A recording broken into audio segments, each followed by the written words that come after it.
नमस्कार. हितगुजमध्ये आपले मनापासून स्वागत आहे.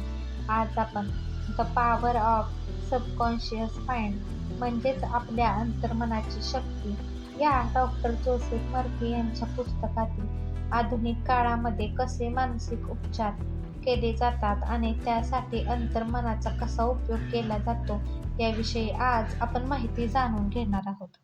एक जुनी प्रचलित म्हण आहे, डॉक्टर जखमेवर मलमपट्टी करतो, पण ईश्वरच ती बरी करतो. मानसशास्त्रज्ञ किंवा मनोचिकित्सक मानसिक अडथळ्याला हटवतो आणि प्रभावी बदल घडवून आणू शकतो.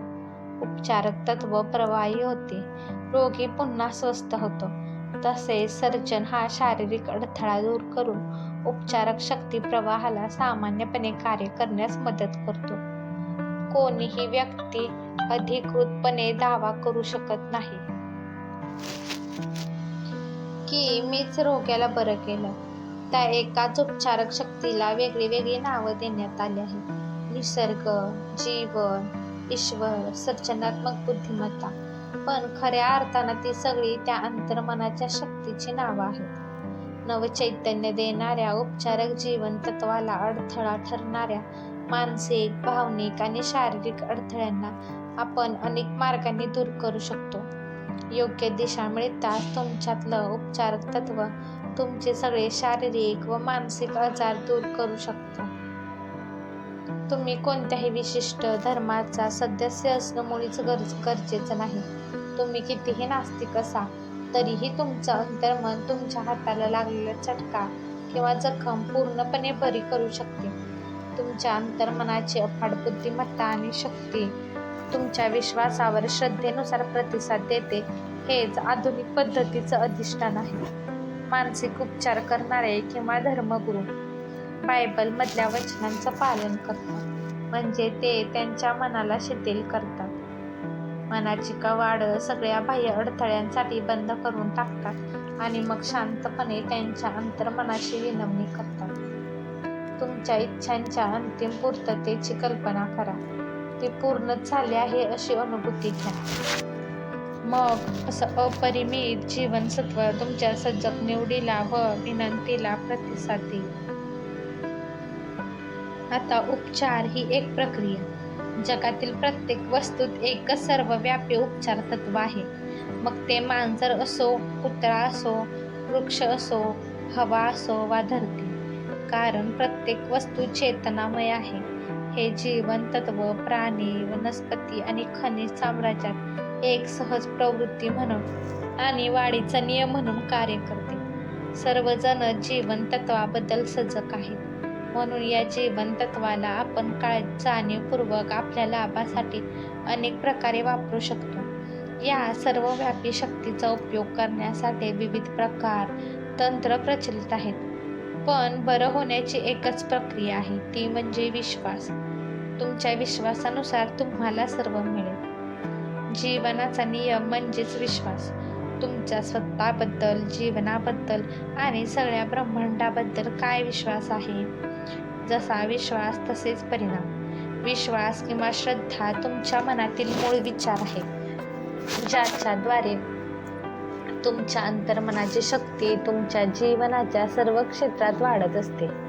तुम्हाला याची जाणीव असायला हवी की बायबलमध्ये विश्वासाचा उल्लेख केला जातो तेव्हा तो एखादा विधी, कर्मकांड या अर्थानं नसतो, तर तो अंतर्मनावरील विश्वासाचा उल्लेख असतो. तुमच्या मनातील विश्वास म्हणजे फक्त तुमच्या मनातील विचार. तुम्ही विश्वास ठेवू शकता तर तुमच्यासाठी सर्व काही शक्य आहे. हानी पोहोचवू शकणाऱ्या किंवा दुखवू शकणाऱ्या गोष्टींवर विश्वास ठेवणं मूर्खपणा ठरेल. लक्षात ठेवा, तुमच्या मनातील विचार हानिकारक परिणाम घडवू शकतात. तुमचे सगळे अनुभव, सगळं वर्तन, सगळ्या घटना, सगळी परिस्थिती हेच तुमच्या विचारांचं प्रतिबिंब असतं. अंतर्मन हे बाह्य मनाच्या नियंत्रणात असतं. तसंच ते इतरांच्या सूचनेनंही प्रभावित होत असतं. याचा अर्थ तुमची वस्तुनिष्ठ धारणा काहीही असो, पण त्यावर तुम्ही डोळस किंवा आंधळी श्रद्धा ठेवली तर तुमचं अंतर्मन या सूचनेची अंमलबजावणी करेल आणि तुमची इच्छा पूर्ण होईल. मानसिक उपचारांसाठी संपूर्णतः वैयक्तिक श्रद्धेची गरज असते. ती प्राप्त करण्याचा मार्ग म्हणजे तुमच्या बाह्य मनाला शांत करणे. तुम्ही तुमच्या शरीराला व मनाला रिलॅक्स करून निद्रा अवस्थेत येऊन निष्क्रिय बनून ग्रहण क्षमता वाढवू शकता. अशा अर्धजागृत अवस्थेत तुमच्या निष्क्रियतेमुळे सूचनांबाबत तुमची ग्रहणशीलता वाढते. कल्पना करा की तुम्ही लॉस एंजेलिसमध्ये राहता आणि न्यूयॉर्क सिटीमध्ये असणारी तुमची आई गंभीररित्या आजारी आहे असं तुम्हाला कळतं. हे ऐकल्यावर तुमच्या मनात सर्वात आधी तिच्याकडे धाव घेण्याची इच्छा निर्माण होईल. पण ते शक्य नसेल तर तुमच्या आईच्या बरं होण्याच्या प्रक्रियेत तुमच्या विश्वासाची शक्ती वापरून ती प्रक्रिया बळकट करण्याची आशा सोडून द्याल नाही. शरीराने तिच्याजवळ उपस्थित नसलात तरीही तुमची प्रार्थना तिच्यापर्यंत नक्कीच पोहोचेल.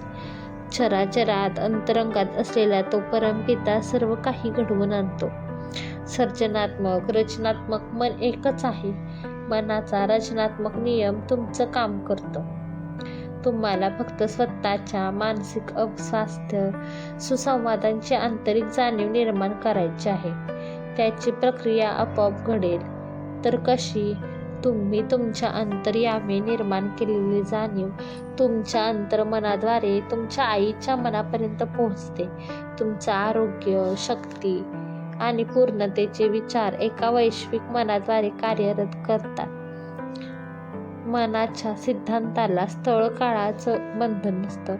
ते एकच वैश्विक मन तुमच्यात सक्रिय असतं, मग ते कोठेही असा. निरामय आरोग्यासाठी कोणत्या गोष्टी लक्षात ठेवायच्या? 1. तुमच्या अंतर्मनाला दिलेली योग्य दिशा तुमच्या मनाला व शरीराला बरी करू शकते. 2. तुमची इच्छा किंवा विनंती तुमच्या अंतर्मनाला कळवण्यासाठी एक निश्चित योजना बनवा. 3. तुमच्या इच्छापूर्तीची कल्पना करा व ती वास्तवात पूर्ण झालेच आहे असे अनुभवा. यामुळे नक्कीच चांगले परिणाम दिसतील. 4. विश्वास म्हणजे तुमच्या मनातील एक विचार आहे. जसा विचार कराल तसंच घडतं. 5. तुम्हाला इजा पोहोचवणाऱ्या अशा कोणत्याही गोष्टीवर विश्वास ठेवू नका. निरामय आरोग्य, शांती, भरभराट, संपत्ती आणि दैवी मार्गदर्शनावर विश्वास ठेवा. 6. सकारात्मक विचार करायची सवय लावून घ्या. 7. तुमच्या जीवनात प्रार्थना चिकित्सेचा उपयोग करा. एखाद्या इच्छित गोष्टीशी स्वतःला मानसिक व भावनिकरित्या जोडून घ्या. तुमच्या मानसिक दृष्टिकोनावर जर दृढ निष्ठा असेल तर तुमची प्रार्थना नक्कीच सफल होईल.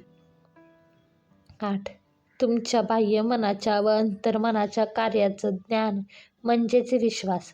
तुम्हाला बरं होण्याची शक्ती या विश्वासातूनच मिळू शकते हे लक्षात ठेवा. 9. जेव्हा एखादी व्यक्ती त्याच्या उपचारात समाविष्ट असलेल्या शक्ती व बळाच्या वैज्ञानिक माहितीशिवाय रोगमुक्त होते तेव्हा त्याला अंधविश्वास असं म्हणतात. 10. तुमच्या आजारी प्रियजनांसाठी प्रार्थना करायला शिका. तुमचं मन शांत करा. स्वास्थ्य, शक्ती आणि परिपूर्णतेचे तुमचे विचार यातूनच त्या व्यक्तीला ते जाणवतील व ते शरीरात ते व्यक्त करतील आणि ते व्याधीमुक्त होतील. हा व्हिडिओ तुम्हाला आवडला असेल तर व्हिडिओला लाईक करा, शेअर करा आणि चॅनलला सबस्क्राईब करा. भेटूयात पुन्हा अशाच एका छानशा आणि महत्त्वपूर्ण व्हिडिओसोबत. तोपर्यंत स्वतःची काळजी घ्या आणि